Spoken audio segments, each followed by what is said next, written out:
Hello, Johnny here with Rockland Locals. I have some good news. Today will be the last day I will be using this iPad for the podcast. So literally this whole time I've been interviewing people, we've been surrounding next to an iPad with a tiny microphone that's attached, and it's ridiculous. So now I'm upgrading a little bit, and I'm trying to expand. I got a camera, I got a computer, so I want to do all this fun stuff, maybe sketches, maybe a movie, and as always with the podcast, more guests. If you're interested in having any part of anything, just email me at rocklandlocals@gmail.com. My Instagram, rocklandlocals. Before we get into episode 3, I just want to give a quick shout out to our last guest, Megan Lane.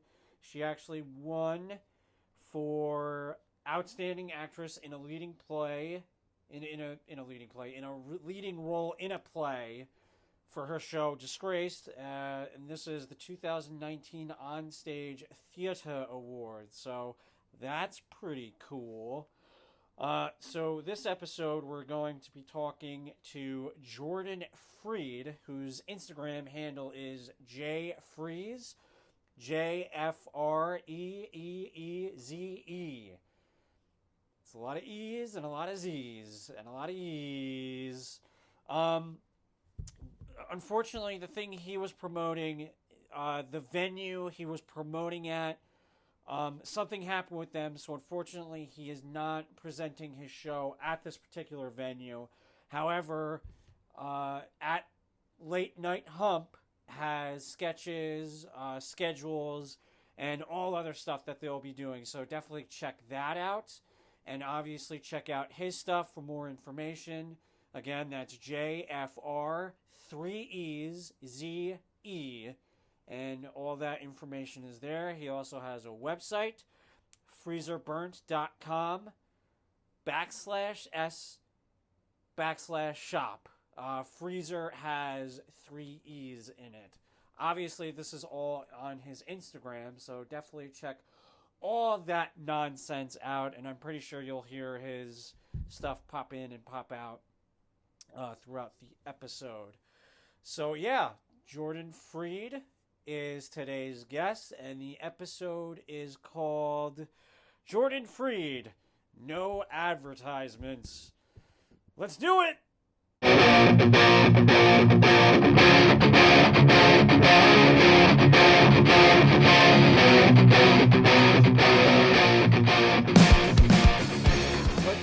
It just felt like they didn't even do, like, I mean, I don't care, like, when he was born or whatever, but it just felt like the normal, like, the first couple minutes is him getting arrested.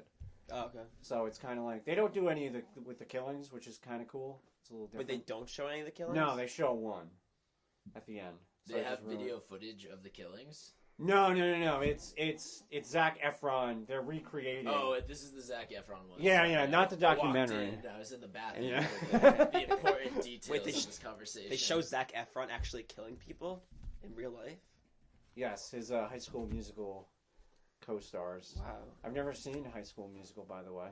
Really? Yeah, I've never. Aren't I think you I into was theater too. shit? What's that? Aren't you into theater stuff? Yeah, I think. Because isn't that a Disney thing? That was never like a musical, it was a Disney right? thing. I think I was Yeah. too old at that point. That Yes. adapted into a musical. Yeah. Like Beauty and the Beast. Wait, how'd you say it? Say what? What's the name of that movie? The Disney movie? Beauty and the Beast. Okay. I thought I heard something too. What do you think I said? B-I-U-T. Yeah, it sounded like you said beauty and Yeah, beast. Beauty. B-I-U-T. Beauty and It's the Beast. just an hour and a half of Jordan saying beauty. Beauty. I'm also beautiful. I'm like- Johnny, you're beautiful. I'm also like a weird theater person in the fact that like I'm not as cultured in theater. When people are like, "Oh yeah, I saw Cats," I'm like, I don't care. I'm more. What? Yeah, I I don't care about Cats. You're talking to the wrong person. All right. The music, the dancing, I just know memory. the atmosphere. Memory's not even the best part about Cats. I don't Memory even- is the trash of Cats. Oh. So this one is a bit of a special thing we're doing. I'm gonna have a guest host is Brendan O'Brien. Hi. He does comedy and all the. We had a podcast show back in the day that was True. pretty cool It's true. There are 5 episodes that you can listen to. on YouTube. Aw, TBT. TBT. Yeah, it's only on YouTube because I was still paying for that bill. I was like, yikes. That's right. And before I ask what you do, I wanna just ask you this, and then I'll ask you who you are and all that, Jordan. So usually the first question I ask is kind of an icebreaker is, if you could have one person living or dead for dinner, who would it be?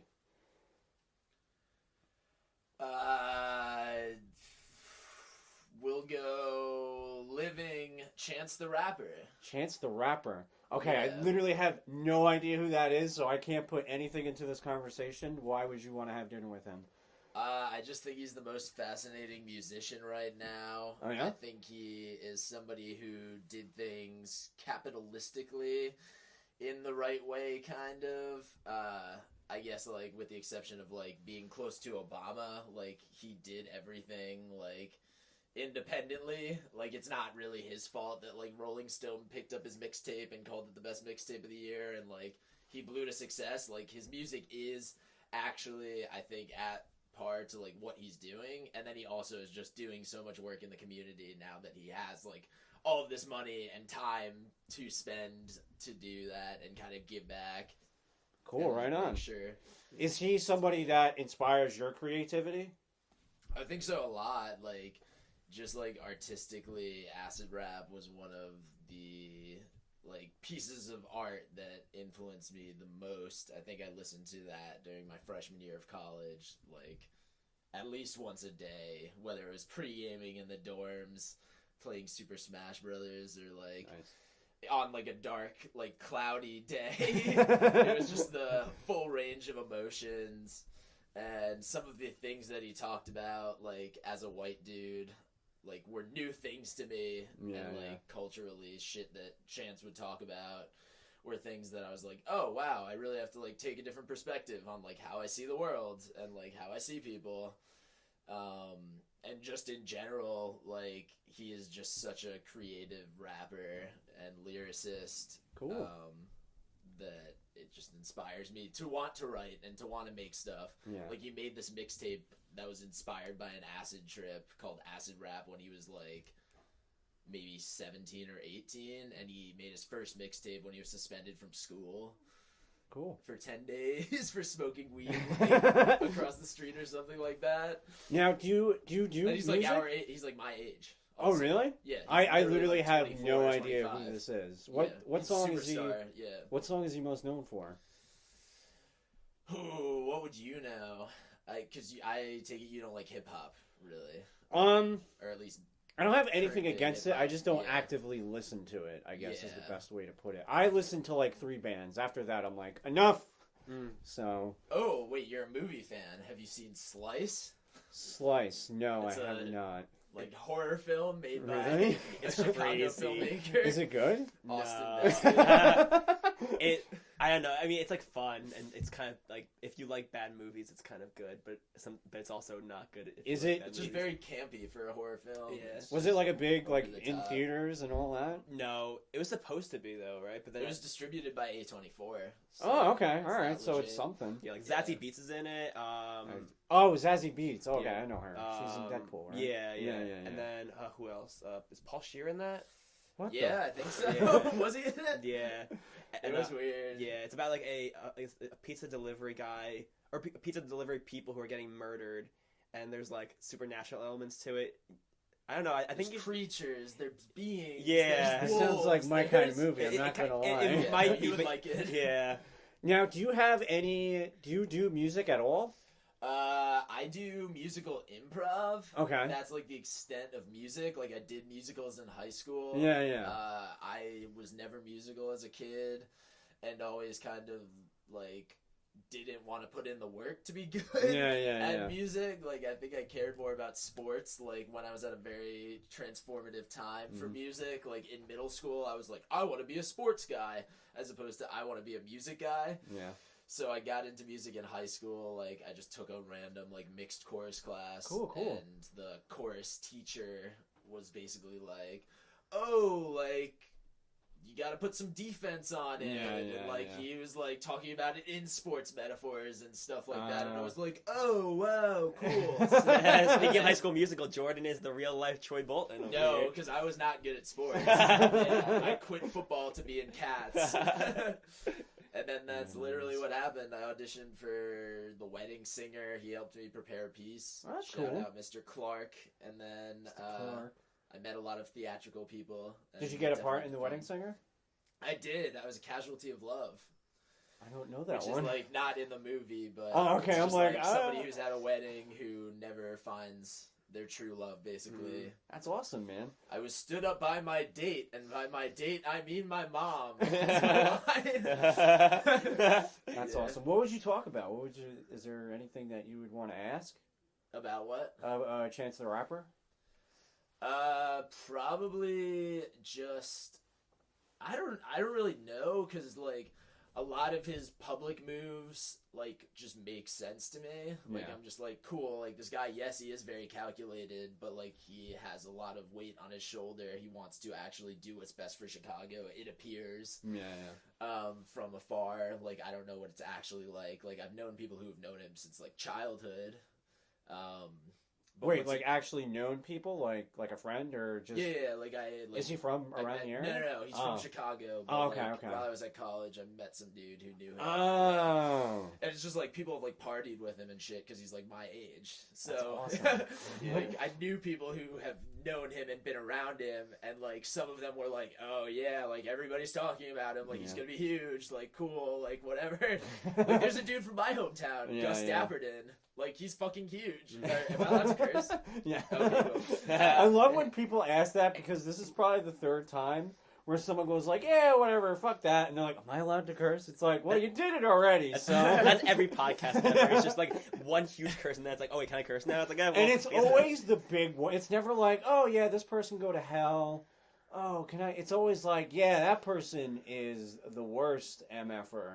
That's right. Yep. Johnny, you can curse if you want. I can? You can. Like, I know you can curse on podcasts. Like, I know, like, I think some people come onto podcasts and think that they're like, oh, am I allowed to do this? Is this going to be on the radio? Right. But, like, I just wanted to see what your standards were, Right. bro. I also just think, like, people as like, much as podcasts are a big thing, I still feel like people don't understand how much it is taking over.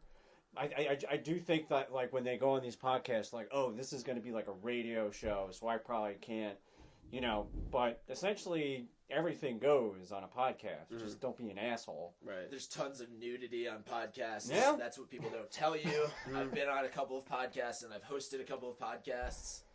And there's always nudity. Lots of violence, too. Gratuitous violence. There's nudity now. Brendan is just wearing a sock. That's right. And no one said anything about it. I'm Just kind of one insulted. sock. That's right. Where it is, we don't know.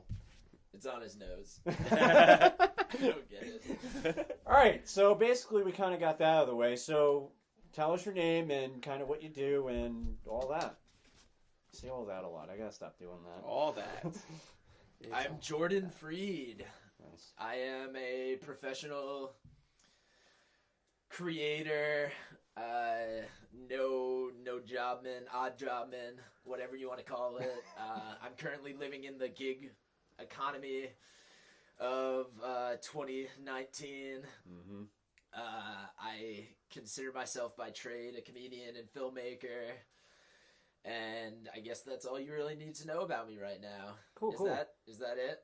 Oh yeah, that's great, man. That's the answer. That's the answer. How would you define creativity? I would say it's just being free to express yourself and convey the thoughts that you're feeling in whatever medium you are competent in. Right on. That is a concise answer. I know. Some people. I've never answered that quickly. You got me on a good day. Nice. Maybe I just I'm love. sharp. I love how that answer, because that's like a question I always consistently ask, and that always has like a different approach to it. There's not one. This is the answer. Like, I interviewed somebody and their answer was like 10 minutes long, and there's nothing that's too long or too short for that answer, because I feel like, yeah, it's probably in the dictionary, but I just feel like that isn't something that's like, this is what creativity is, and that's it. That's, it's kind of how art is. It's kind of up for interpretation. It's also what makes us human. Exactly. Because animals don't make art. They basically do everything else that humans do. Yeah. But they can't physically make art. Unless you, like, put a porcupine in a tub of paint and then have him run around on a canvas. But otherwise, like, that's the thing that makes us different from all other animals here. Shit, that's cool, man. Maybe I like aliens make art. That's pretty dope. I bet. I want to see that They've porcupine. definitely been making VR for so long. Yeah. So why does somebody get into creativity? No coughing, Brendan. Yep. So why? Because we were kind of talking about earlier, and how you kind of said that you kind of understand why people who do the arts aren't the wealthiest of people sometimes. Now, knowing that, why would somebody go, this is something I want to do, it's going to suck, but I want to do it? I think that creativity comes from angst, it comes from anger, it comes from persecution, it comes from bullying, it comes from, like, not feeling accepted by other people. And trying to just get it out there on paper, like how you actually feel, get it out into a sculpture, how you actually view the world, like something along that. And I think,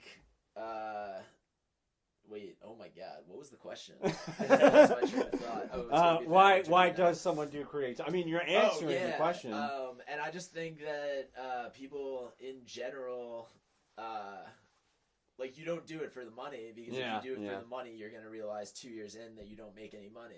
Yeah. You know? Yeah, and this has been a consistent thought with everybody I've interviewed. It's if you're doing it for money, you really shouldn't be doing it. This is something that frees you, and just something, your way of expressing yourself. And just kind of like, when you do it for money, it's like, does it become creative anymore? You know what I'm saying? Because now you're making other people doing the creating for you.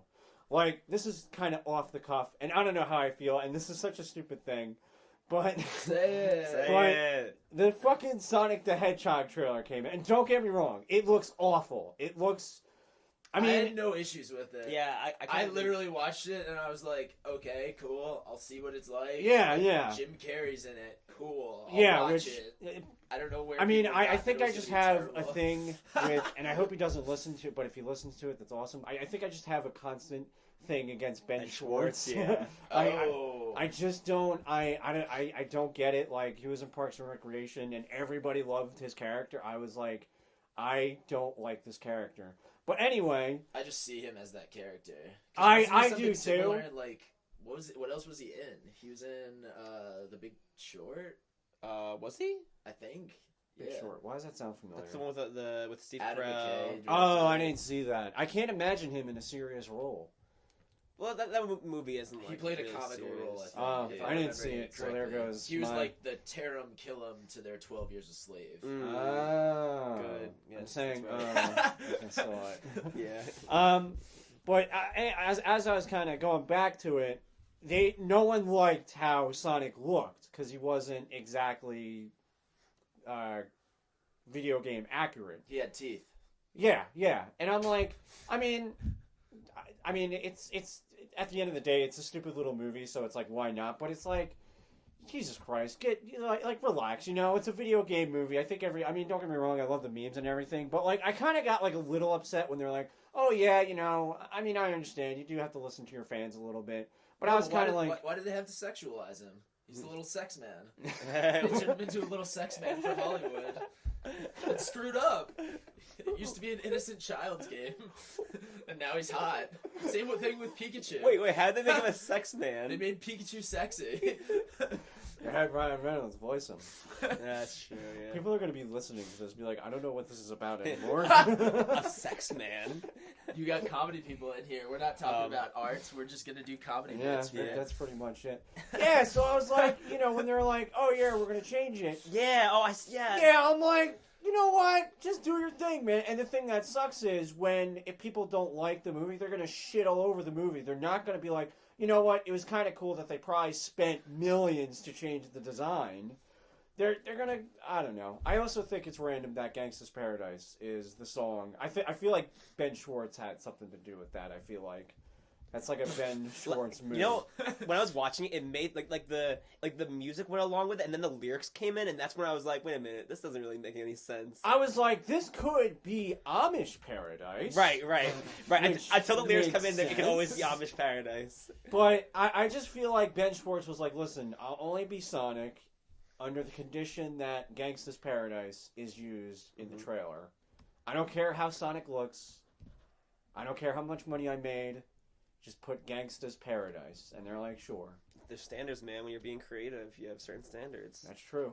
Both ends of the sword, though, with, like, making an internet movie, like, making a movie that people are going to analyze. Yeah. Like, anything that's, like, live action, people are going to look at under the microscope and be like, this sucks.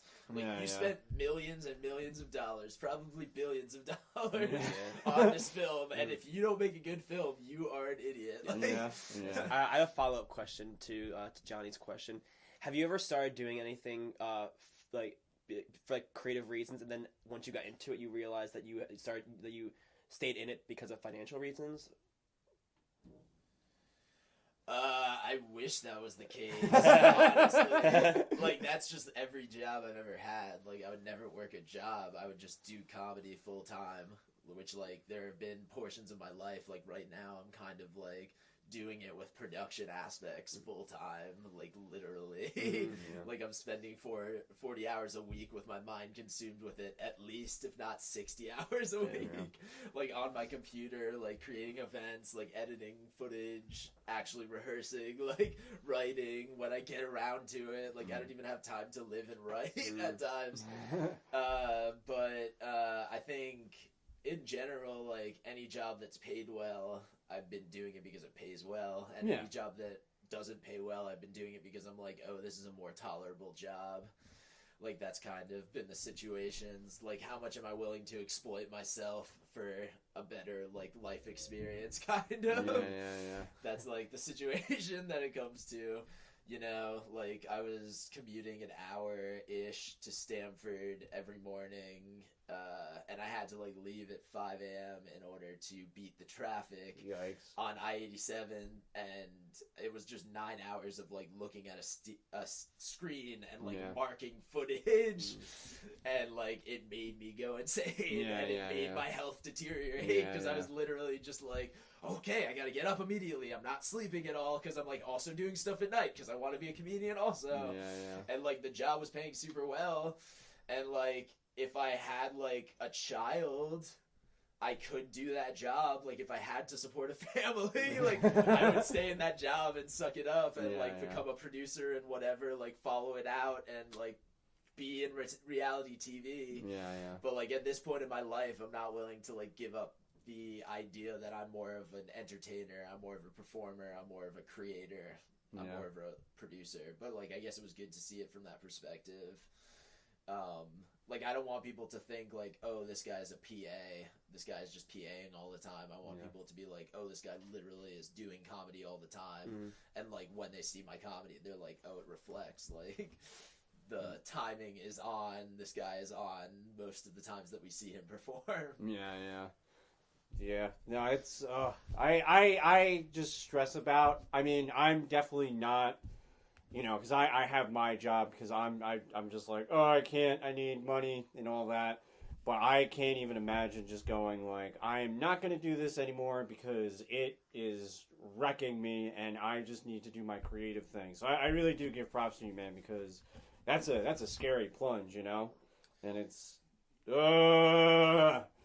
Yeah. I want somebody to fast forward and all they hear is, and they're like, what is this about? You hear like everybody who talks about stand up though, like anybody who's been doing stand up for a long time or is a professional, basically says that comedy takes 5 to 7 years to like understand who you are.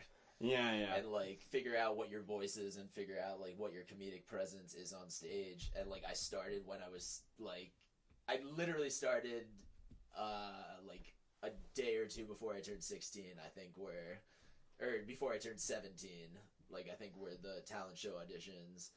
And it's just like, I've always looked at it as I need to put in 5 to 7 years. I need to always be doing this because I'm going to look up in 5 to 7 years and be upset if I didn't do this.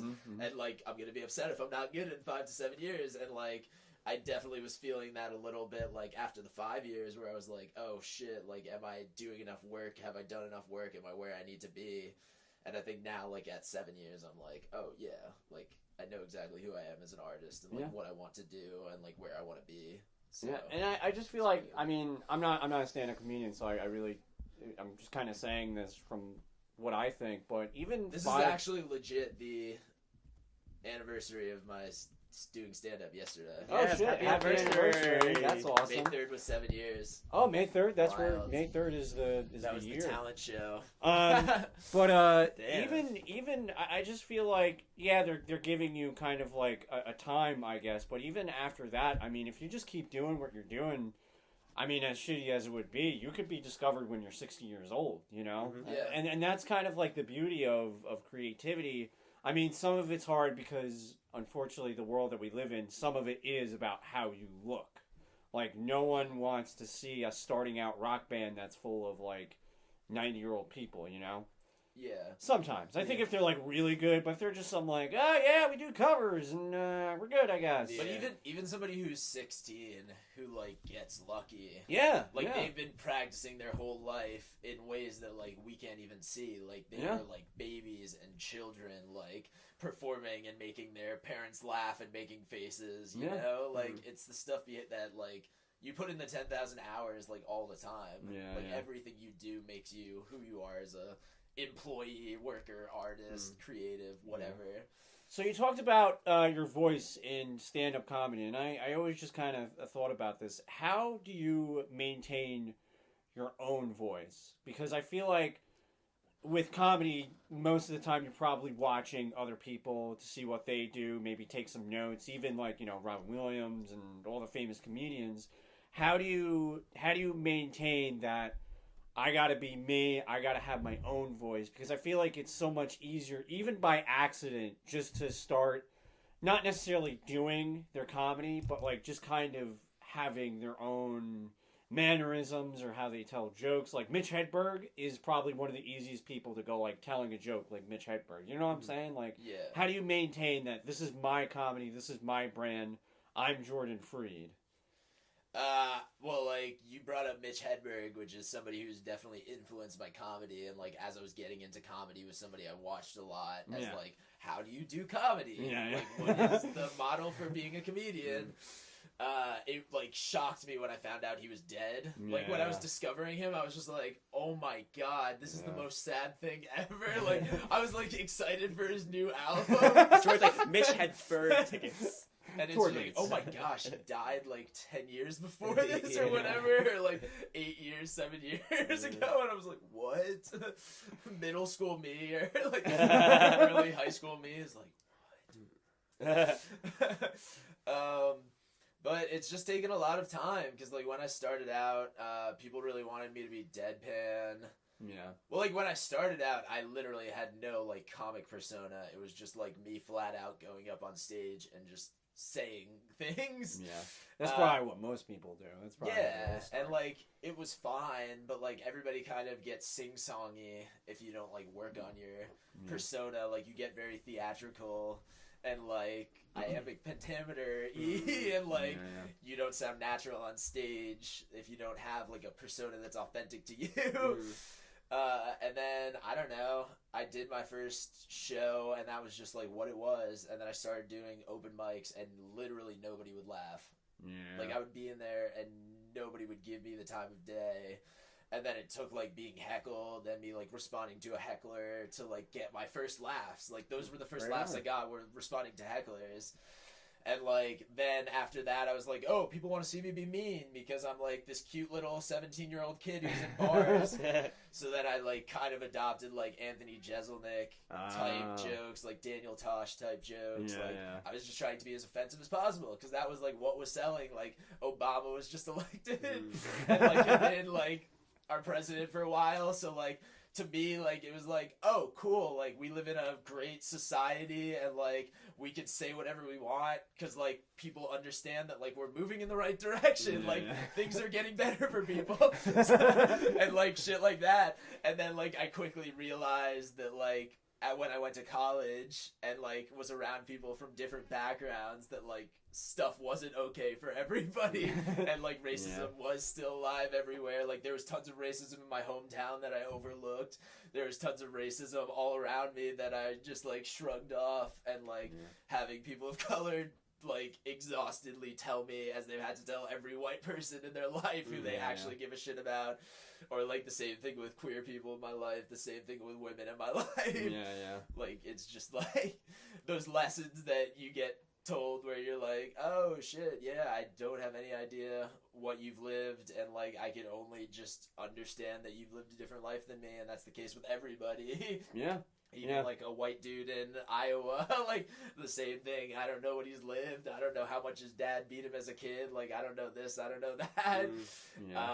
And, like, that was kind of something that changed me as a comedian a lot, was, like, those conversations being had and, like, the Black Lives Matter conversations and stuff like that. And then I was like, oh, I shouldn't just be offensive because, like, there are people who still have these mindsets. This isn't funny if I go up on stage and say this because there are, like, alt-right people who do actually feel racist, and there are people who don't understand that this is, like, being funny and, like, making a joke about things that I don't actually believe, and the exact opposite of what I believe. That's cool, man. That's cool. I really, that's awesome, man. I think it's cool that you were open to going, like, I have to change what I'm doing. I think most comedians will go, oh, well, comedy's about crossing boundaries, so, you know, go F yourself. And I'm like, I do understand the mentality, but, like, I just feel like that as a defense, I think that defense gets old after a while. I just feel like if somebody is, like, hardcore offended by something you say, I don't think the answer is that's what comedy is about. Because at the end of the day, for me, comedy is about making somebody laugh. If you're not making somebody laugh or think, you're not really doing comedy. That's I don't know if anybody, again, I don't know where comedy, like, transitioned to, like, seeing somebody in the audience and, like, starting to go down a path about, like, a traumatic situation.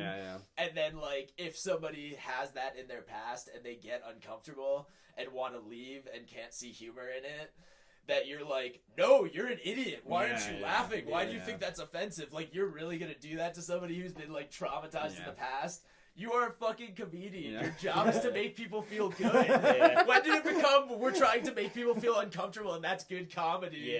Like, oh yeah, we're trying to be mean to people and that's good comedy. No, that's not what comedy is. That's just like... Nothing frustrates me more at a comedy show than seeing a stand-up comedian who gets mad that the audience isn't laughing at them and comments on it constantly. It's just like, no one's job is to go to a show and to laugh. It's your job to make them laugh. You know? No, it's I think Conan does that a few times, but he does it so well, and he doesn't focus. He's like, two people understood that joke, and, like, it gets a bigger laugh. But I know people who are like, oh yeah, I guess I'm not, and it becomes part of their act, and it's like, just stick with your act. If you're just gonna start, you know, because we had that experience with that guy who joked about, there was the old guy who got his pancreas removed, and it was just, he started talking to the guy, and he completely alienated the whole audience. It's like, stop. And it was one of those instances where it's like, no one was laughing, so it was everyone else's fault except his. And it's like, that's really what... That, I feel like that is the difference between being a professional and, like, being an amateur, really. Like, a professional doesn't ever take away from the show. Like, the professional realizes that the show is the point of why we live, And, like, regardless of how you're feeling, like, you put the show out to the best of your ability, you work together with everybody to the best of your ability, and you, like, do whatever's best for the show. If that means getting off stage 4 minutes early because you're tanking, and, like, that's best for the show, like, you get off the stage, even if you are a professional, and you're like, I've done this 100 times, I can do this. Yeah. Or, like, if you're doing really well, it's like, you gotta ride the wave. Like, that's being a professional also on the other spectrum. I just think as a creative person, and Brendan, you can chime in, man. You're quiet as a guest host. No, I'm just listening to Jordan. I just think as a creative person, part of the responsibility is taking responsibility for your actions and what you say. Yeah. I mean, again, if someone's offended, the response shouldn't be like, well, it's my work, I do what I want. Right. I mean, you make something to get something out of people. I mean, not all the time. I take that back. I think creativity is for yourself, but if you are putting your creation out there and someone has something to say about it, you shouldn't just completely disregard the person. Mm-hmm. So I just, if you want to, I don't know. That's how I feel. No, yeah. What is the purpose of making your... Oh, sorry. No. I think we're probably going to say the same thing based on the way you started, so you can say it. I was just going to say, what's the point of your intrusive art? Like, why are you making intrusive art that offends people? Are you like, people need to change their worldview? Mm-hmm. And, like, if you're saying that in, like, a racist way, then, like, what's the point of saying, like...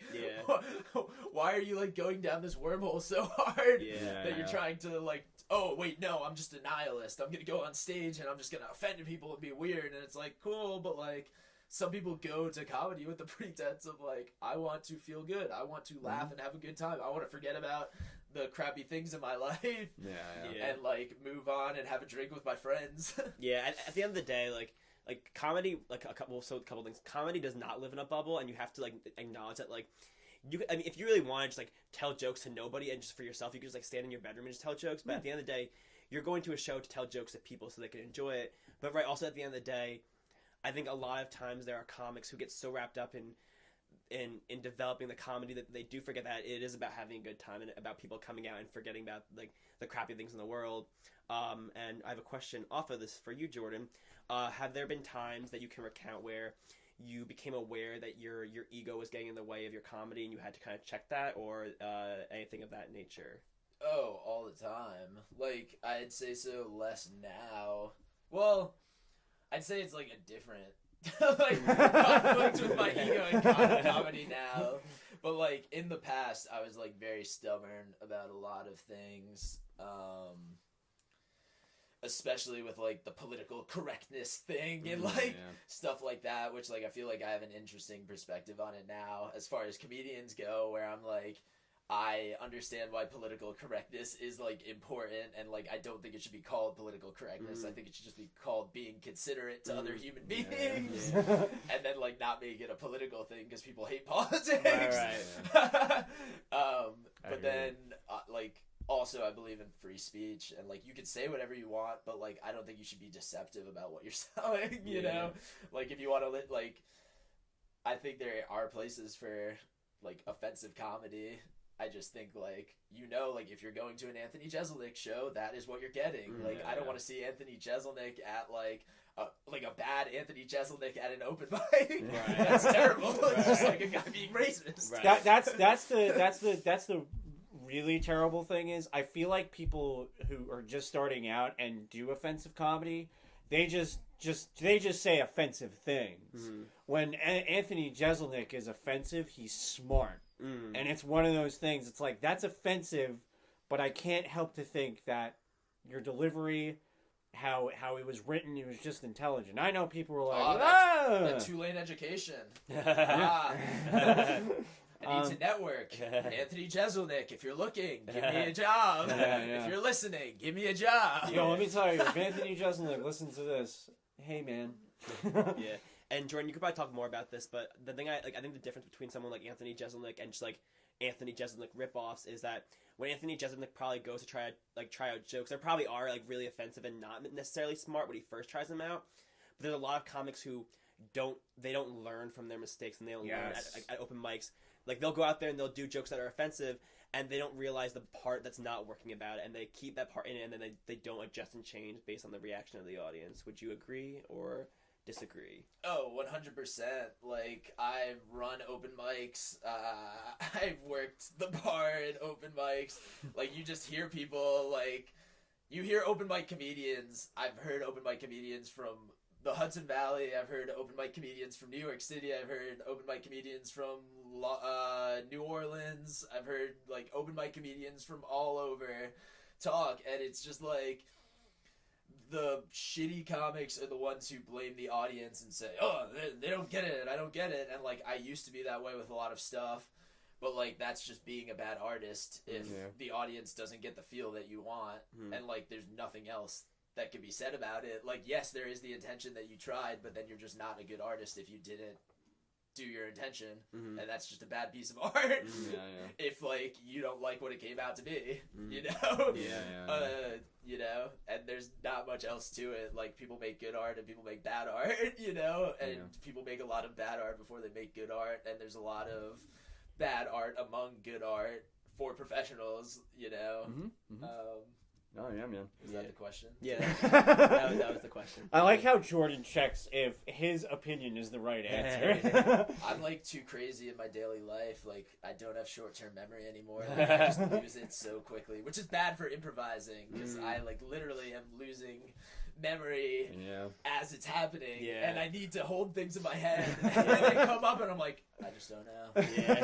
I just don't know. I remember when you were working that the editing job you were talking about before, you had said that you were worried because you felt like you were becoming a bad improviser because you just naturally got used to not listening because you had to just keep checking out when you were doing your job. Me. Yeah. It destroyed everything in me, this editing job. It literally destroyed my whole system. It caused my digestive tract to get all screwed up and, like, cause other situations to happen. It's just been such an ordeal. And I have been happier since I've left, I guess, more recently. I just love how you're so up about it. Like, usually people are like, yeah, this job ruined me. Jordan's, like, laughing up a storm. He's like, yeah!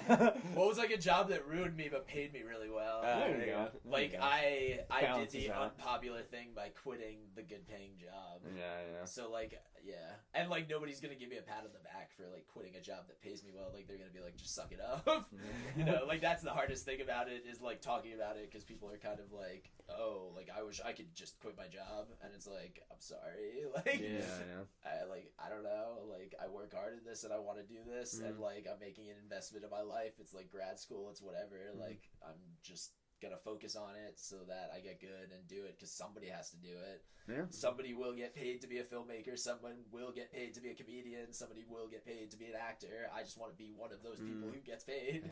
Do you have a preference of all those? Which one you want to... I'm assuming stand-up comedian, but... Nah, if I could choose anything, I would be an actor. Actor, really? Yeah, just because, like, the lifestyle just feels the simplest to me, and I want to, like, simplify my life. Like, I feel like being an actor is just getting yourself to that, like, physical stature that you need to be for the role. Yeah. Like, preparing yourself, whatever. But, like, you just have to be a person. Yeah. And, like, that's easier than actually being a person. Is like being a different person. You know, in a very controlled environment with catering. And, like, making a lot of money for how many hours you work, and, like, bumping into that overtime and, like, doing it. Like, when it comes down to it, there are a lot of moving parts of being a filmmaker, which, like, I love doing it, but, like, it's not like being in the backyard with your friends, you know? Like, as much as we'd like to think that it is that, nothing is like that. It's, like, literally 12 hours a day, and unless you're the director, writer, one of the actors, like, you're not really doing creative stuff. You're literally just holding a camera or setting up a light in a mechanical way. Like, it's more like being a tradesman. It's more being a union person is, like, being there. Like, that's where all of the union jobs are in America now, or just, like, the film and television industry, because they've been destroyed in every other industry. Do you have a preference of theater or film, or is it whatever? Film, 100%. Like, I understand the value of theater and love theater, and like doing theater, but I've never seen myself as a theater actor necessarily. I've just done that because that's the only thing available for me. If you could be in one movie, what would you want to be in? Like a movie coming out that doesn't exist, or a movie that has already existed? Let's go with movie that already existed. I would have loved to be the Big Lebowski, or like that more character? recently, like I wish that I was like the Beach Bum. Like I wish that character was younger, the Matthew McConaughey character that just came out. Like I feel like that is a character that's in my wheelhouse, and now like I can't do a good like stoner like philosopher character for like 4 or 5 years. Like maybe I have to start writing it now, and then I could ride that wave. Yeah, man. I mean, if they're not casting, if they're not looking for that role, you should just make it. You know.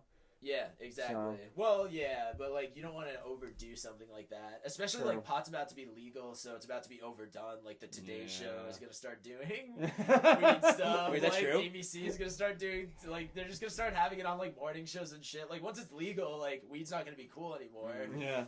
You know, like it's gonna be cool if people get out of jail. Like that'll be sick. But like, other than that, like it's just going to become way more expensive, and like everybody's going to adopt weed culture, and like the people who did cool things with weed aren't going to be the people who are like the conversation anymore. It's not going to be like the Chance the Rappers who made an album off of acid. It's going to be like random Joe Schmo who is doing the same thing that's been done 100 times. Yeah, because it's kind of like teenage drinking. When you're a teenager and you're drinking, you always like, I'm drinking, I'm getting drunk. The minute you turn 21, it's like, yep. It's like, you know, it's not even a thing anymore because you're not doing anything cool, for lack of a better word. You're not going against any type of authority. So I think the same thing, basically what you're saying is the same thing is going to happen with weed. I think it's not going to be, people aren't going to be talking about it as much, or, you know, go like, oh yeah, smoke weed and all that. Like, I'm realizing there's a lot of people that I don't want to be around when they're high. Oh yeah. Because like I just don't like how certain people are when they're high, which like I'm sure a lot of people feel that about me. You know? And like I understand that sentiment now. But yeah, it's just like a funny concept that now I'm kind of like, oh, I'm kind of upset that you smoke pot all the time now. Like, and there have been people like that over time, and like any stoner knows that. Like they have their friends who they're like, I can't be around this person when they're high. Like I hope they don't want to keep smoking weed. Like I'm gonna smoke before I get here, and then like we're not gonna keep going. That's funny. So, wow, I felt like I just learned. In like 2 minutes, I just learned more than I thought I would learn about Jordan. Yeah. I was all like, stand-up comedy questions. Then he's like, I want to be a professionally trained actor. Yeah. And I'm like, shit! But that's the thing. That's also the thing is I've never really had a lot of professional acting training in my life. Now you said you did the musical, right, in your high school? Yeah, like I did Odyssey of the Mind as a kid, and then I did musicals in high school, and then I was in my college's sketch comedy group, which didn't have an advisor. It was just basically student run. Like we had an advisor, but she wasn't really around.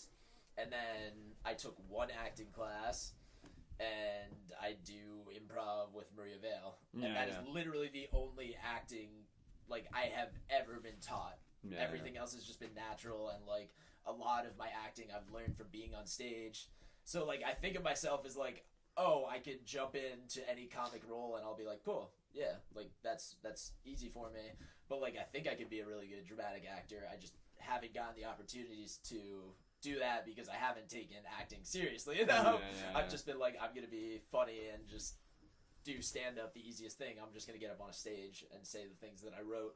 I could have written them 5 minutes ago. I could have written them 7 years ago. Well, that's one of the good things about improv, too. I think from doing a lot of improv, you naturally become a better actor because you just get used to the idea of just being open and accepting things no matter what. But it also gets used to the idea of not memorizing lines, which is probably the best part of improv. I haven't done a legitimate show with lines in for so long, and I'm kind of terrified at the thought of doing that again because I've just been so used to doing improv and not doing any. I literally think the last time was probably the Shakespeare show. Did you did? I'm talking to Brendan right now, podcast listeners. Me, Brendan, yes.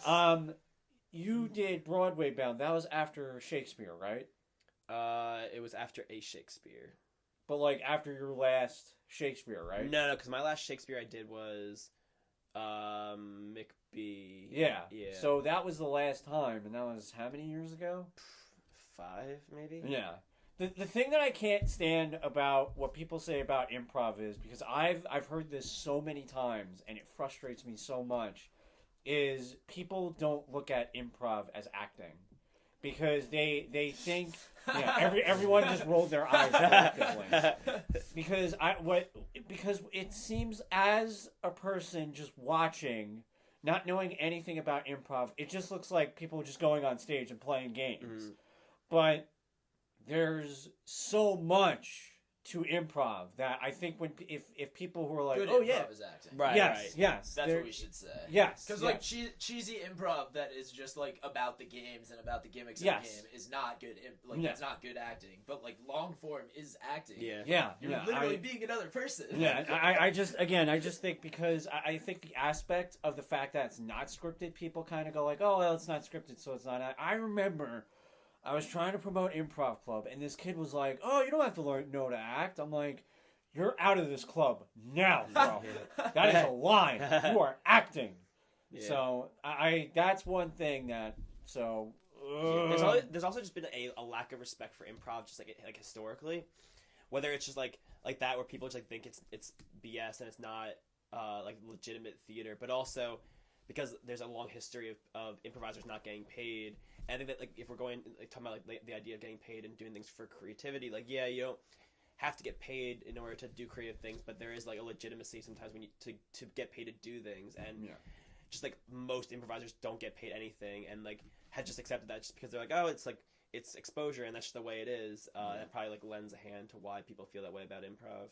Also, the sad thing about it is just like how improv is literally the basis for like all writing, a lot of acting, and people who just aren't good at it, like, basically become the powerful people. And then, like, and then they're like, oh, okay, cool, so I'll, like, exploit it, like, I'll be a television producer, and, like, use all of these improvisers as, like, writers or something, like, on a reality TV show or this or that. And, like, pay them way less than anyone else just for something that I can't myself do. Right. Which is just, like, wild. Like, the most valuable thing is yourself and, like, what comes out of your mouth now. Because, like, we are living in the time of, like, instant gratification. So if you can't say something that's instantly gratifying at any time, what is your value? Like, as a performer and as an entertainer, unless you make something that's, like, good enough that it's going to stick out for, like, a month, you're screwed because there's so much stuff that's out there that you're just gonna fall to the wayside. Yeah. So what do you feel about that whole thing? The fact that there's so much content coming out. I mean, again, this is something that has come up consistently. So do you feel like there's too much content coming out, or like yes? In general, there's too much content coming out, but like I think it's better to have too much content coming out than not enough content coming out. I think where the money is spent is getting better. Yeah. Like in the industry, and like the people who are spending the money are spending it with more diverse people, so it's not just like white dudes doing everything in Hollywood. So like I feel better about that, and like that means we're going in the right direction, I think. And I like that like amateurs can make anything that they want, and I think that's a beautiful thing. It definitely does suck that like there's so much stuff coming out, but like it kind of forces you to create alliances with other artists. It forces you to create partnerships. It forces you to like work harder, change with the people. Like you can't just be like, I'm gonna give you what I'm gonna give you and you're gonna like it. Like you have to be like, oh, people aren't liking this, and if I want to stay relevant, I'm gonna have to change with what they like, and actually like change with the consciousness, as opposed to becoming a rich person and becoming more of that consciousness, which is like what happens with most artists. Like look at Kanye West. Now he's a Republican dad, which is like every talking point of like a random white dude in the country is like, oh yeah, you're a liberal now, but wait until you grow up. Like, wait until you have a family and they start taxing you. Like, that's literally what Kanye West has become. Like, he's not any different than any other successful person in the country. Like, there's tons of rich people who are like Democrats, but vote for Democrats that will tax them less. You know, like, it's just like, are you voting, or, like, not politically, but, like, do you care about everyone, or do you care about yourself? And, like, it's fine if you care about yourself, but, like, don't lie and say you care about other people. If you do, just care about yourself. Yeah. And There's the people nothing- who look like you. I mean, people look at it selfish, but, sometimes there's nothing wrong going like, hey, listen, man, I need to look out for me, because at the end of the day, that some people do view the political process of how can we make my life better. Other people look at how can we make everyone's life better. And I don't necessarily think one of them is horrible because, I don't know. I try not to talk too much political because I am an idiot. When it comes to, I went into the voting booth and I played Connect the Dots. So, I don't know. Yeah, politics are honestly just exhausting at this point. It really is. It's like people aren't gonna change their mind. That's how I always kind of looked at it, and like I always kind of, and I know it's one of those things where it's like you're the reason why that these are happening because you're so ignorant, you don't care. But I'm just kind of like, this person thinks what they think.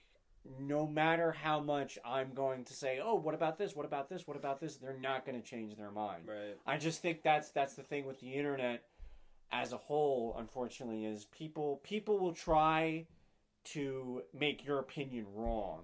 And it's like, that's not how that works. And it's also harder nowadays to change anyone's opinions because why would you not have your own unique opinion? Yeah. You could literally go on Netflix and watch any movie you want at the palm of your hand. Yeah, like and it's, you could go on iTunes and Spotify, and it's like, oh, cool, I'm going to listen to my music and put my headphones on as opposed to listening to the music in this cafe. Right. Exactly. And there's so much information along with media content. There's so much information that who knows if it's even true. It's like, oh yeah, I read this. The Onion said it, so it must be true. Oh, God. And then it's like, The Onion is a joke website. Yeah. Like I still to this day I have people go like, there are people who are like, oh yeah, The Onion. I read it on The Onion. I was like, wow, it's a great source of information you got there. So, that's why I'm always so weird about content because it's just, I mean, again, it's good and it's bad. It's one of those like, I don't know. It's hard to. Yeah, I think it's going to even out at some point. I think it's like just a pendulum swinging where it's like, because there is the ability to make everything. People are making everything, but at some point, it'll hopefully kind of swing back the other way. Yeah. Because Why can't we just be friends? Yeah. Eventually, like, executives are going to realize that they're shitty people. Don't make money. That's like the direction that we're going. Right. And like capitalism will be more in the will of the people is like my hope, at least, if we're going to be under capitalism. Like, at least like, oh, the ads that are coming into me actually are good ads. Like, don't give me garbage that's scamming me. Yeah. Which is like more what's happening right now that I'm like terrified of is like scamming. Like, I just bought things online that like doesn't come back. Like, that's my life. And I'm just like, why is this happening? And now I have to deal with it. Like, this was something that like 10 years ago I would have just went to the mall and been like, cool, I'm just gonna buy it. But now instead I'm like, oh, let me just do this. Like, it's midnight, why not? It's so easy to make bad decisions online. Yes, and especially at midnight. Yeah. So kind of going way off topic. Yeah. We kind of went somewhere. Well, it's on topic. Just kind of getting off the political How long side does of this things. podcast usually go? Do you usually record for like 2 hours? The I might have to use longest- a bathroom break. What's that? I might use a bathroom break. Do I have my one bathroom break? Yeah, if you want to go, I'll kind of set up what we're going to do now is. But basically, to answer your question, Jordan, as you're going into the other room, this podcast runs about an hour and 45 minutes. I've had two other people, but I've never had someone go, I'm going to go to the bathroom. That's right. So, Brendan. Yes, Johnny. I almost called you Jordan. Yes, Jordan. Jarndy. Nice. How do you come up with your process of jokes? How do I come up with it? So how do I think? Well, I guess because you do. What's your thing with stand-up comedy? Do you do it, or is it just kind of? I've not done stand-up in about a year. Is that something you want to get back into? Yeah, I would like to at some point. I've enjoyed it when I've done it, and it was something I always wanted to do. I always like told myself that at some point I wanted to get brave enough to go up to an open mic and do it. And it's one of those things where once you do it for the first time, it makes it easier going up there and doing it again. But also, at the same time, once you've done it and then you take a break and you haven't done it for a while, it becomes hard all over again. Yeah. Because you come up with all these excuses and all these reasons why you shouldn't, or why you shouldn't do it again. So, I think at the end of the day, for me, the reason why I haven't done it recently, like I'm always actively writing jokes, even if I don't do stand up, just in case I think of things that to do. So I have some things that I think, but also like. I wouldn't want to do stand-up just for the sake of doing stand-up. I think I would want to do it if I had things that I was thinking about that I'm like, oh, I need to get up on stage and do these right now. Yeah. So, I kind of asked this to Brendan lightly while you're going to the bathroom. Cool. Can this be the first podcast where someone goes to the bathroom during the interview? I think it has to be like Has that ever happened? Has that ever happened? People do that on like riffing type podcasts. Oh, damn. I thought they would go like, all right, we're going to edit this part out. Well, I think Joe a lot Rogan, people probably use the bathroom. That's like a 3-hour podcast. You need to make people go to the bathroom from now on. Also, and then I'll take the microphone with them to the bathroom. Yes. People don't understand this. I use the bathroom a lot, but I'm a performer, so I'm drinking a lot of water to stay hydrated so that my throat is good. Jordan's got I'm real like good falling throat. out. I love when Jordan gets excited about things. So how do you... I'm using the bathroom now, actually. Jesus Christ! How do you come up with ideas for your jokes? Like, how is it kind of people watching, or just stuff that pops in your head, or do you look up news, or is there any method you have of coming up with a joke? I'd say most of my ideas come to me randomly. Okay. Like, I'd say more than anything, like, the art form is the language. Okay. And then Yes. I'll think in that language for a little bit, kind of. Yeah. Like, there's the normal language that I think in, which is, like, my inner voice. But then there's, like, my stand-up inner language, and then there's my sketch inner language that I'm like, oh, that's how that would make sense. Or my film inner language, or my TV inner language, or my novel inner language. And, like, my brain kind of switches back and forth. And sometimes thoughts will come to me in one of those languages, and I'll kind of write them down. A joke. Like, I've been thinking about jokes for the last, like, 9 years, probably. Yeah? Like, 2 years before I started doing stand-up, probably. Now, you said it was an open mic that got your start, right? No, actually, it was my high school talent show. Yes, high school talent show. I auditioned my sophomore year, didn't make it. Auditioned my junior year, did make it. And that was the biggest crowd that I'll probably ever perform for. That's pretty cool, though. Yeah. I mean, you never know. The first time I ever did it. That's cool. That's cool, though. It's cool. Now, what was the reasoning of doing that? Did anyone go, Jordan, you're a hysterical kid, you should do stand up, or was it, I just want to, why not kind of thing? I had this gym teacher in elementary school who brought me up when she was teaching us how to throw a baseball, I think, or something. And she referred to me as Average Jordan. And she was just like, you're very average, like, because I was the average size. Like, right now I'm like 6.5, 5'7", so I'm a little below average, I guess, size. But, like, in general, in my life, I've been oftentimes seen as, like, the average, like, man, kind of, in a lot of ways. And, like, even like, people from other countries, when they meet me, they'll be like, oh my gosh, you're exactly what I thought Americans were like. Like, this is awesome. Like, this is the experience. Like, this is cool. Like, in a good way. Like, I think. Like, I don't know. Like, I always ask people, like, are you being, like, genuine? Like, like, are you making fun of me? Or are you being, like, genuine? But... The physical demeanor that Jordan just did while he was saying that was like a groundhog, like popping his head out of a hole and then putting it back inside and popping out again. Do you mean that? What's your favorite thing about stand-up? I like that I can literally come up with something 5 minutes from now, and I could go find an open mic if I had to try it out. I can make my own shows wherever I want, so there's no gatekeepers anymore now that I've, like, realized that. Yeah. Like, I just got a PA system because I was tired of, like, waiting for people to book me on shows. I was just like, I'm going to make shows and book the comics that I like and actually promote shows that I like to my friends as opposed to having this like middleman book shows that aren't promoted well. They don't have any branding. Like, you're just saying, go to a comedy show and pay $20 and 2 drinks. And it's like, I don't want to have to tell my friends to go to that. Like, I want to tell my friends to go to something that I'm proud of. Yeah. And like, I think with comedy, you can constantly be changing. It's really the, like, I don't know, the thinker's like medium in like the arts in a lot of ways. Like, besides being a novelist, like, I think being a stand-up is that. I like comedy in general just because it makes people feel good. It helps distract me from the crappy things in life.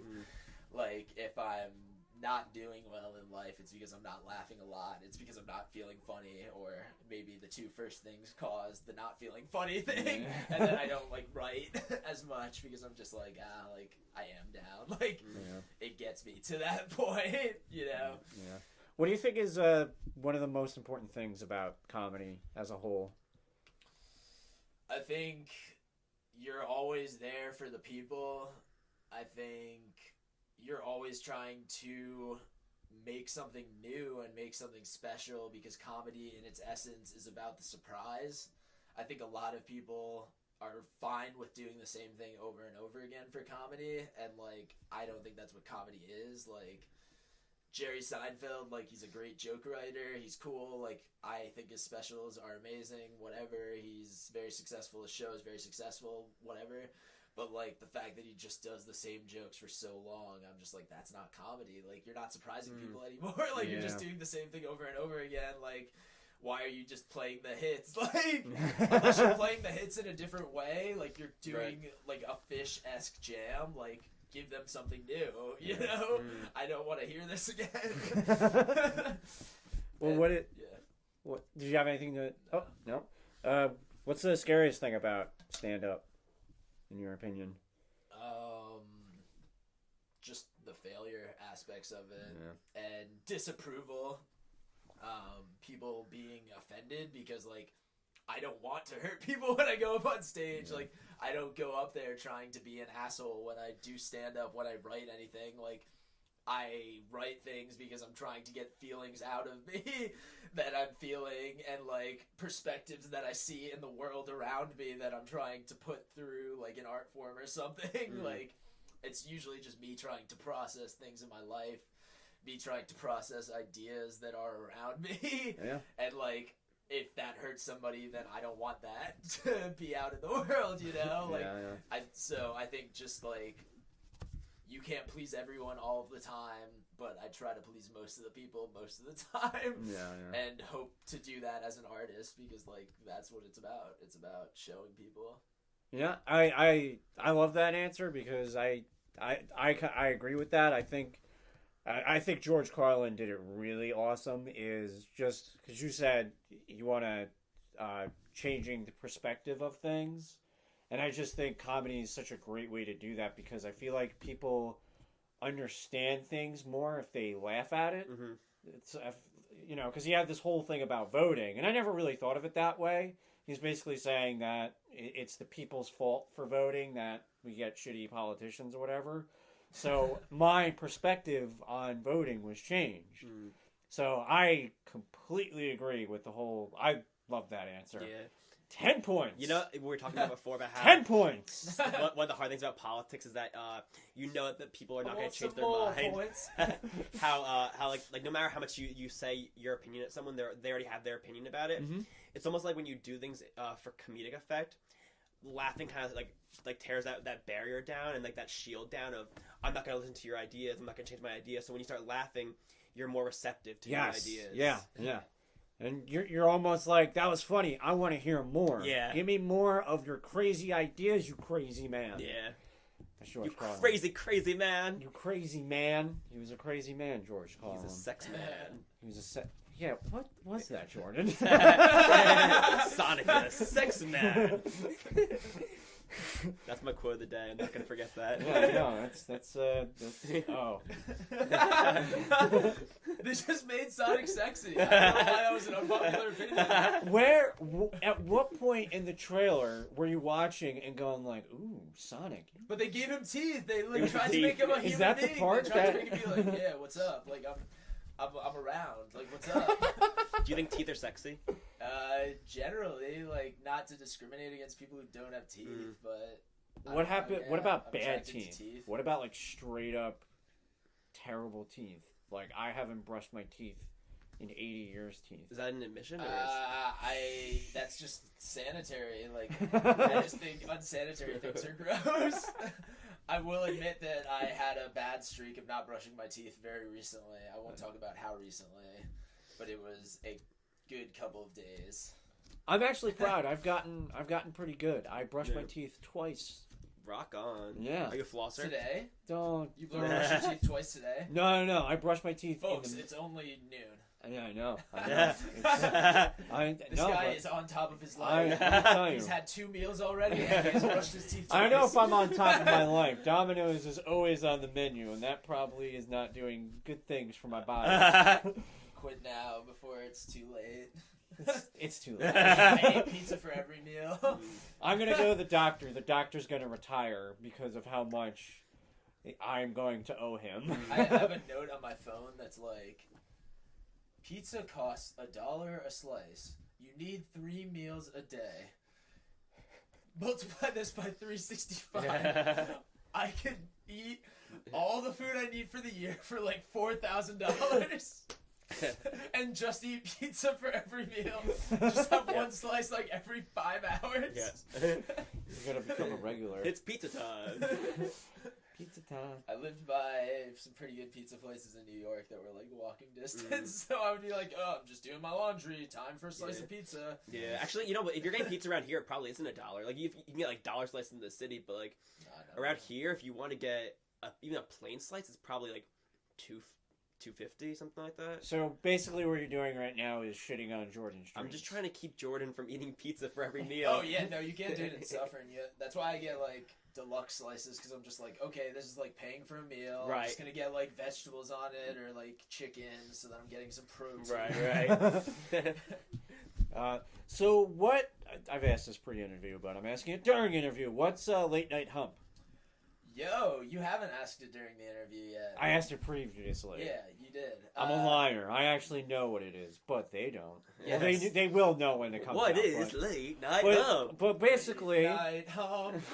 Late Night this Hump. This is the theme song right Late here. Night Hump. No, Late Night Hump is the brainchild of mine and Rena Ezra and Brendan O'Brien, and it is taking place at this new art gallery in Nyack, New York. Nice, Whoa, nice. Rockland County, what's up? Yeah. Hello. How are you? I should have started it this way. So Nocturnal Muses is a very cool art gallery started by Leah Buchanan and Shelley Luan. And it has like all of Shelley Luan's art in it, and it's really awesome. Everybody should check it out, and they're having events there. They have a backyard space. You guys should all check it out. It's really cool. They want to do podcasts. They want to do everything. Cool. It's awesome, and they were like, yeah, like, what do you want to do? You're the first person who's come in. Like, we literally went to their opening night, which was fantastic. It was such a chill night. We ended up wandering around the streets of Nyack. That happens in ending Nyack. up in, like, Adam's chocolate shop. Like, it was just weird.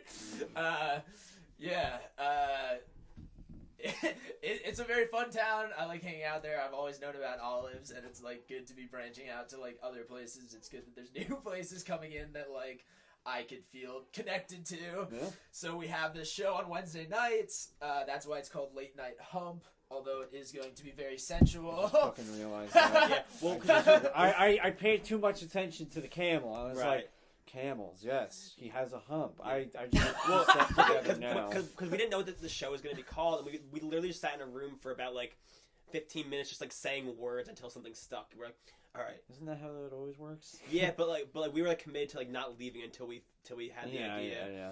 And That's then good. we're just like fresh, mint. We were just like saying words that came to mind, and then eventually like the idea of like, oh, it's Wednesday, it's Hump Day. It was just improviser's fantasy with Yeah, word association. yeah. And then Late Night Hump came out. I think it was probably Jordan who had said it, and then then it came out, and Jordan was like, Late Night Hump, that's it. And then Jordan like just said it on a loop for like the next 5 minutes over and over. He's like, oh my god, this is it, and they just like started making the artwork for it. Oh, that's good, man. I like that. It's a very good name. Leah was also very super chill about it. She was like, yeah, like, yeah. It sounds great. Yeah. So what's going to happen at Late Night Hump exactly? Everything. Yeah? There's going to be improv, there's going to be music, there's going to be stand-up, there's going to hopefully be poetry, there's going to be short stories, like, over the course of, like, weeks after weeks after weeks, like, there's going to be all of this stuff, like, cool. There's definitely going to be comedy, it's going to have a comedic tone, but there is going to be, like, serious art, like music, and other stuff of that nature. We're going to have videos from all over the country, like, really talented artists are going to send us their videos. Don't know if you have any videos you want to be shown down the road. Maybe make some. I don't know. But yeah, we're basically trying to just bring together artists in this little space. I want it to have a specific feel and really be awesome. And they're giving me 3 hours every Wednesday night. So I'm just like, I am going to bring my friends and let them go long and let them do the cool stuff that they wanted to do. And it's an art gallery space. You can walk down the street, like, it's pretty chill. Like, they don't really... I don't know what the beer and wine stuff is like. I think you could bring in beer and wine. Don't quote me on that. Yeah. I am not a representative of Nocturnal Movements. But if not, Nyack is filled with bars that you can... Filled with bars. Yes. You can go before or after. Or during and then come back. Yeah. And, like, honestly, I'm just trying to bring, like, a really eclectic mix of artists to do a lot of stuff that I think is interesting and kind of show it off and hopefully get people paid. Like, I really want it to be a thing where it's going to be like, I don't know. I've been kind of thinking about it a lot. Maybe I'll have a Patreon up by the time this episode comes out. Yeah. But I really want to figure out a way to get the artist paid on this show because, like, I feel like it's going to be a crazy thing. We're just charging $5 for tickets, so please come out every week that you can and just pack it out. Like, we want to make it something special each week. I'm going to be doing different stand-up each week. I know Rena's going to be doing different stand-up each week if she's doing stand-up. Brendan's going to be coming out with new bits and sketches and videos, and we're going to be doing videos nonstop, and, like, we legit want to make it like a television show, like quality. Cool, so, man. Like, pay us like a television show that you would like subscribe to or something like that, or seeing a movie. Like, think of it as seeing a movie. Like, come out to it, enjoy yourself. We're gonna bring you so many different artists from all over. And we probably already have. Is there a way to sign up? Do we have to get in contact with you, or is there like to be a part of the show, to be booked on the show? Yeah, just talk to me. Like, if I know you've seen your art, we can give you their email. My email. My email is JORFRIED Jorfried 1, the number 1, at gmail.com. Jorfried1 at gmail.com. I don't know why a lot of people struggle with this email. Jorfried1. It's very tough for people. Mine is sonicsexman at online.net. I'll write down after this. And, like, honestly, for people who've listened to the podcast this long, I'll even give you my phone number because you're probably a Rockland artist or something. 845-545-0284. Don't post that on the internet. In the description, but you can give it to them. Like, whoever's listening. The worthy listeners. Fans, like, they'll get the direct line to me. Some 50-year-old man. So now we got a partnership, a Rockland partnership. Yeah, man. No, yeah, definitely. Yeah. And there's, like, so many musicians I've met. There's this guy upstate, Gabriel Rivera, I think is his last name. I don't know him, so I don't know why you're looking at me. I don't know. I'm pretty sure his last name is Rivera. I'm blanking on his last name right now. I think his last name is Rivera. I hope it's not. That's awful. It didn't feel good when it came out of my mouth. What the fuck? Yo. Gabriel's like, and this is why I fucked up your email. No, but he runs The Voice of the Valley, which is like a video podcast upstate, and he's like been interviewing a lot of artists, kind of the same way that you're doing it in Rockland. And, right on. So, like, I know a lot of musicians through him. Like, you're gonna start meeting musicians and artists that, like, that will be on my radar. Just, like, reach out to me. Like, I respond to DMs and stuff like that. Gabriel Rivera, I was right. All right.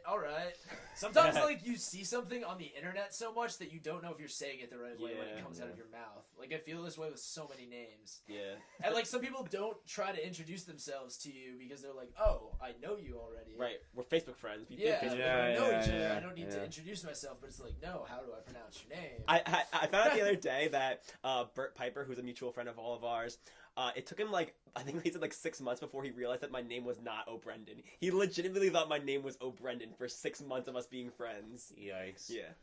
Some people are very confused. Yeah. Kind of You guys are unrelated. very confusing on Facebook. Yeah. I did that for the stupidest reason. And, like, Same. I was talking to somebody the other day, and, like, we never, like, gave, like, names for some reason. I don't know. But I'm like, I hope this person realizes that my name isn't Bobby. Probably not. So we'll see about that. But I stupidly, because I was talking about this guy earlier, Jordan comes in and I go like, oh, Mom, Dad, this is my friend Aaron. I like an asshole. I just called literally, he's inside my house for 2 minutes and I freaking call him Aaron. Nailing it. Not even 2 minutes. Literally, when he came in the door. That's close. I've never been confused for an Aaron before. That's new. I just have Jack, I hopefully it's gonna be awkward if he listens to it, but I had a friend named Aaron, and you remind me of him in like every aspect, even your laugh. It's almost creepy. It's like, that's weird. What if oh, you get out of here. Get out of my head! What is Circuit Break? Circuit Break is a multimedia comedy variety show. I like your presentation. Also, Jor Freed won. Also produced by Rena Ezra and Brendan O'Brien and myself. Nice. This one takes place at Rhino Comedy in Suffern, New York, on 96 Lafayette Ave. This is a monthly stand-up video sketch showcase. Rhino Comedy has one of the premier like comedy theater and like stand-up spaces in the area, in like the whole Hudson Valley that I've seen so far. Like just the lighting setup that we have and like the audio setup that we have the capacity for. It's amazing, and like nobody was really doing sketch there, so we started doing this show as like a pseudo sketch is stand-up improv night thing, just as a result of like I produced shows in the past. I've done like sketch and video like my whole life. Brendan went to school for film and Rena has been doing improv for like since she's been in college. Nice. And now graduated. So it's just like we all kind of put our like 2 cents into it and like make it happen. Like it just consumes nonstop time and energy and just thought process, but it's totally worth it. The last one sold out. I highly recommend checking out A Circuit Break. You can always find those at rhinocomedy.com. The next one, depending on when this comes out, if it comes out in May, there's one on June 1st at 8 p.m. If this comes out in middle of June, then there's probably a July date. But we'll also have dates at Nocturnal Muse. So you can find all of those dates at freezerburnt.com, my website, which Johnny will give the link somewhere. And that has all my show dates. And it's 3 E's, like my Twitter handle and my Instagram, JFREEEZE. It's 4 E's then, isn't it? Technically, in the whole like handle, it's that. You just fucked up everybody. Jor Freed won. I have a real question for you. How do you think people find out about events? Like your brothers are in a band, so like you must know that like how do they get the word out about their events? What is their mass marketing and their promo? Or do they have people for that? They're big enough for that? I don't even know. I to be honest, I don't know. I really think it's all kind of grunt work. It's they post it on the band, then individually they all, and then their friends do it. I think it's just kind of word of mouth, kind of, and I think sometimes their management company helps them out. with the really big shows, their record label will go like, oh yeah, they have a show here and all that.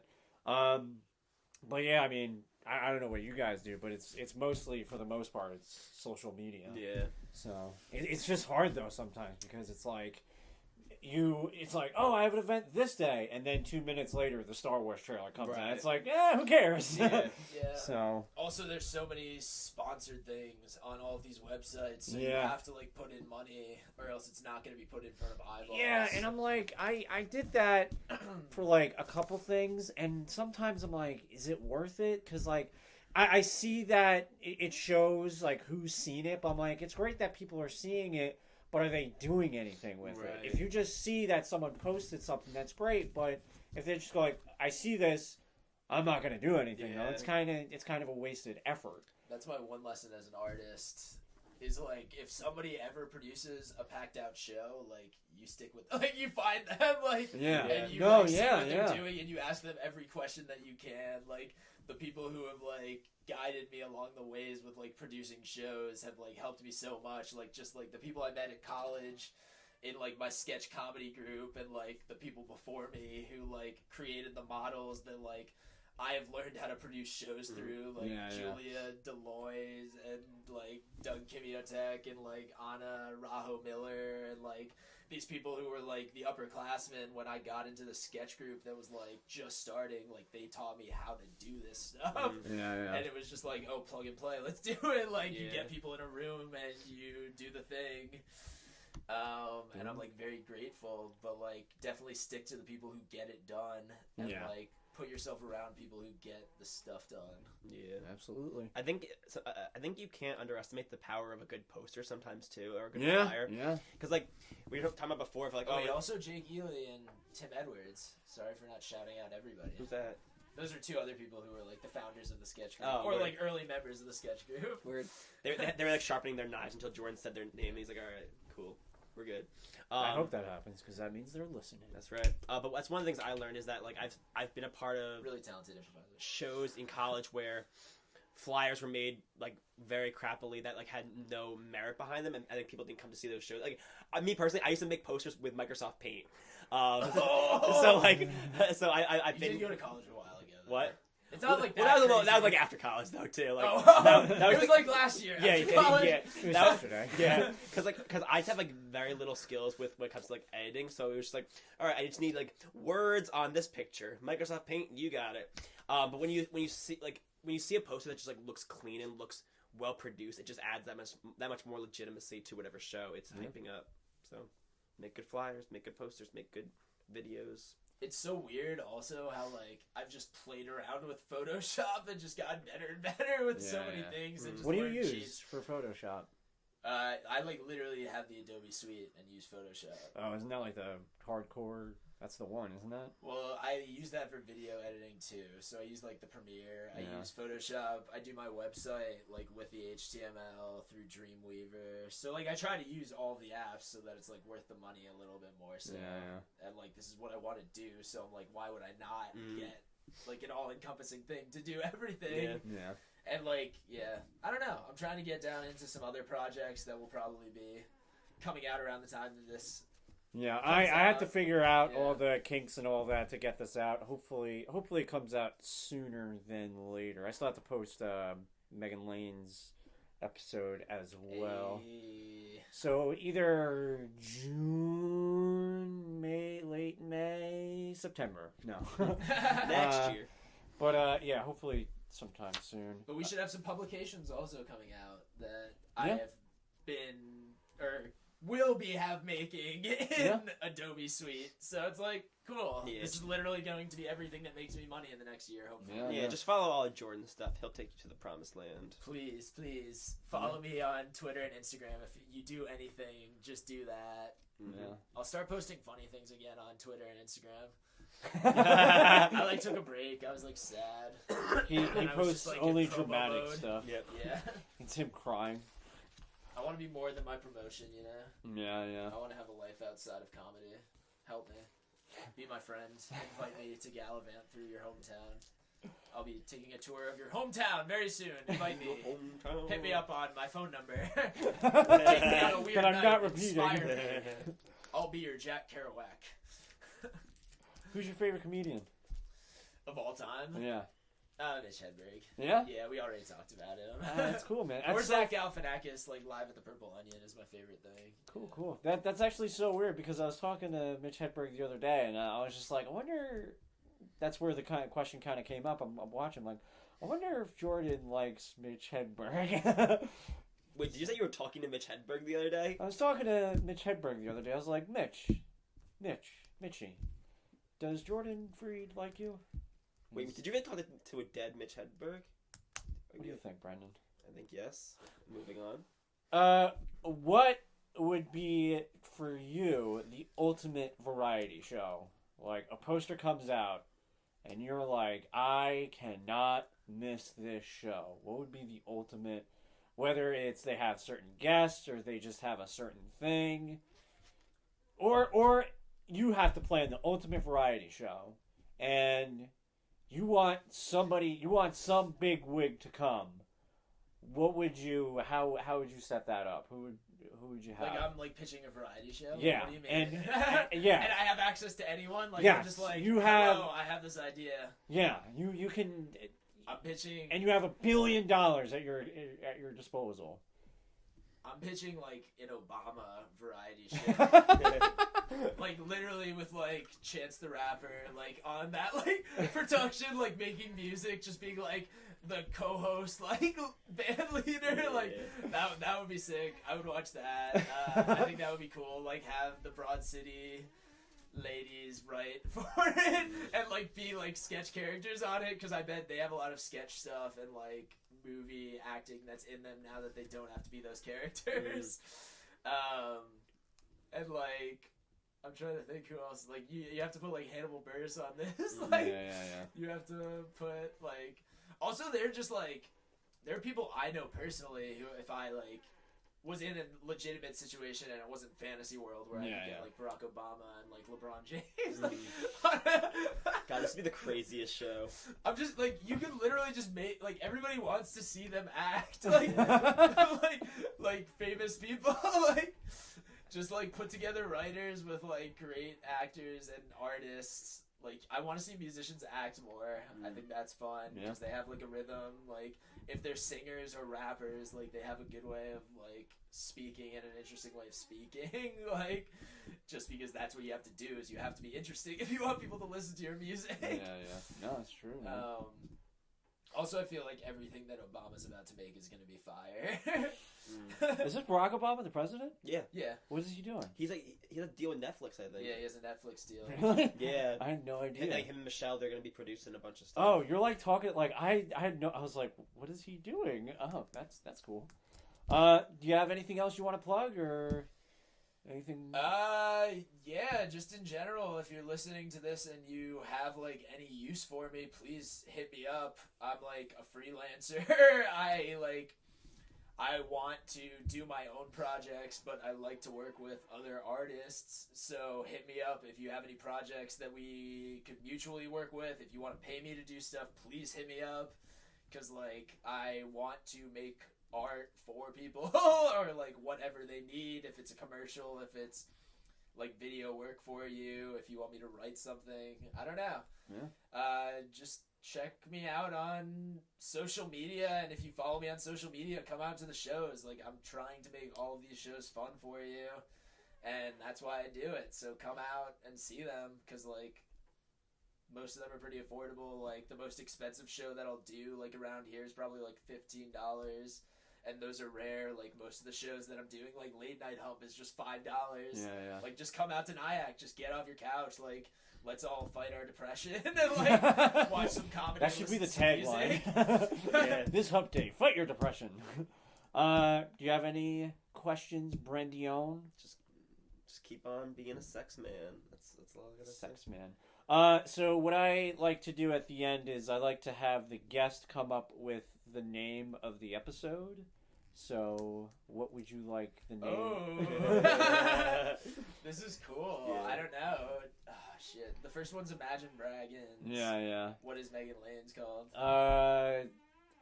It's not spoiling it because this. No. Hers will be out. Hers is a title from a girl that hates giving titles. That's funny. So she yelled at me because she was talking about how much she hates giving titles out. Yeah. I was like, no, I understand. I was like, so what's the name of the episode? Wait, what? She hates giving out titles? Yeah, like she hates making a title for a thing because we're talking about Imagine. Oh, okay. And it's kind of talking about the process of that whole thing, and she hates giving titles. Perfect. Which I don't blame her, man. Titles are awful. That's why you gave the job to the guest. That's exactly why. Yeah, I don't know. Like, there's part of me that wants to like shamelessly just like make it my Twitter handle. Hey, man, if just that's... like @JFreeze. It's like, oh, cool. Like people will just be like, Yeah. that's the only way I can find this person. That was But probably the smartest that's kinda- title I've ever heard. But I feel like I should make something funny so that's just like more beneficial to you. Listen, man, it's all about you. So I don't know, like Dumbledore's ashes. Right, No, don't call it Dumbledore's ashes. I'll offend people. This is the Freeform Association portion of the podcast. How do you encompass all that has been discussed today? I would call it. Do you have advertisers on this podcast? Are you gonna have advertisers? I would like to, but I don't know how to do that. Okay, well, if you're not gonna have advertisers, then I'll say Jordan Freed, no advertisements. All right. So write down that real quick. All right, man. Thank you so much. You have anything? Again, this is one last chance to go. If you want to ask somebody to marry you, or Ask someone to marry you. asks, marry me? No. Also, I'm getting deep into virtual reality video. So if you have any What? interest in doing virtual reality video and you have a lot of money, hit me up. Even if you don't have a lot of money, we can work something out. Just find a way to pay me. Like, please. If you could just find a way to pay me, like, that would be chill. Jordan Freed, I'm literally pay just me. begging you, just pay me. Like, That's the name of the episode. Just pay me. Just pay me. Just pay me. come on. Come on. I went to college for this shit. You can do it now. Come on. Like, That's his the job resume. come on. Please, It please. seems like you went to college for this shit. Also, if you have a space, let me produce a show in your space. Let me tell you, so maybe I'll talk to you about this, because I don't know if you're the guy, but I'm the guy. I'm always the I guy in wanted the to club. for so long. At this point, I should just stop running the podcast because it's over. But whatever. Mhm. I wanted for so long. There's a guy who wrote Ghostbusters for Shakespeare, and it is amazing. And I asked the guy. I was like, "Yo, listen, can I produce this?" He was like, "Yeah, just don't. You can't.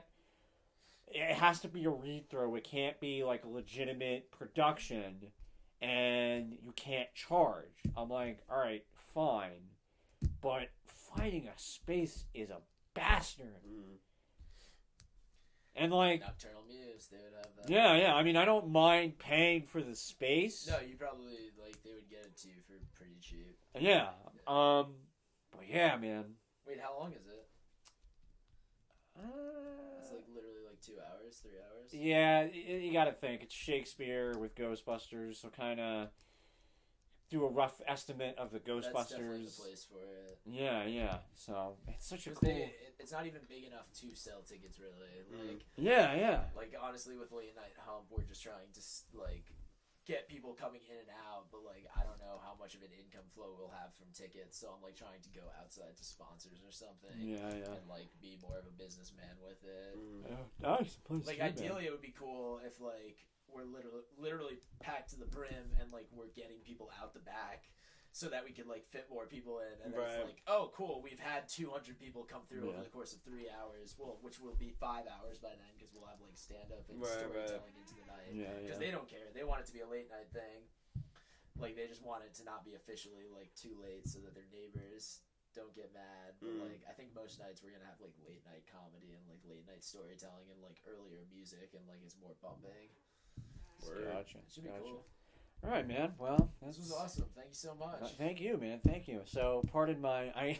I feel like I have to say this now, but I didn't feel like I needed a closing thing, but like everyone was like, "Oh, you gotta have a closing." So like I feel like I have to fucking explain because it's thanks for cringing. So I'm gonna say it into the mic. Thanks for cringing. Thanks for cringing. Thanks for cringing. Yeah, I just felt like it was like, wow, I feel like I make everybody cringe when I talk to them. That's perfect. Because like I listen to Nerdist sometimes, and I just can't help because his thing is something about your burrito. Oh yeah. Don't forget about your burrito. Or enjoy your burrito. So his thing is enjoy your burrito, and I'm just imagining after that the guest goes like, "Why did you say enjoy your burrito?" It's very weird. Well, you only listen to his podcast when you eat burritos for lunch, because you eat them every day for lunch. Yeah. Because they are the most complete food source, and they are easy to handle. That's right. Jorfried one said it first. We've gotten off track. Maybe that's your closer. Is we've got off track. I can do a 7 hour.